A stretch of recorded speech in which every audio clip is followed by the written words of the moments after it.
鲈鱼买回来别只会清蒸和红烧了，今天给大家分享一个营养又美味的做法。新鲜的鲈鱼处理干净以后，先把鱼头切下来，然后再剁掉鱼尾，贴着鱼骨把鱼肉片下来，上面可以垫一块毛巾，这样可以防止打滑。另一半也是一样的处理方法。接着把鱼骨剁成块，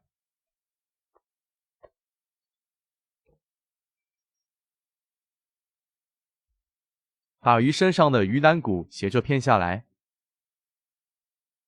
顺着鱼刺切成块，吃的时候更方便。接下来把鱼肉处理一下，斜刀把鱼片一下。鲈鱼的肉质比较有弹性，可以稍微薄一点。鱼头鱼骨加水清洗一下，洗掉表面的粘液和血水，这样可以有效去腥。换水多清洗几遍，洗干净以后倒出控水。鱼肉也是一样的，多洗几遍倒出，把水分攥干一些，方便下一步腌制。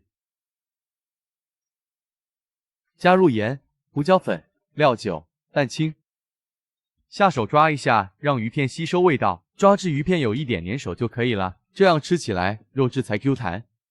加少量土豆淀粉，再次抓匀，给鱼片上浆，这样可以防止水分流失，也不容易碎。抓匀腌制10分钟。锅里油热以后，下入鱼骨煎一下，加入几片生姜。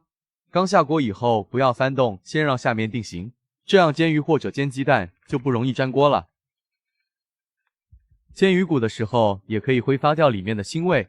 定型以后多煎一会，把底下煎至颜色金黄。翻过来，把另一面也煎一下，两面都煎至颜色金黄以后，加入开水，把上面的浮沫和油撇一下，这样汤喝起来更清爽不油腻。大火熬8分钟，汤就会变得非常白。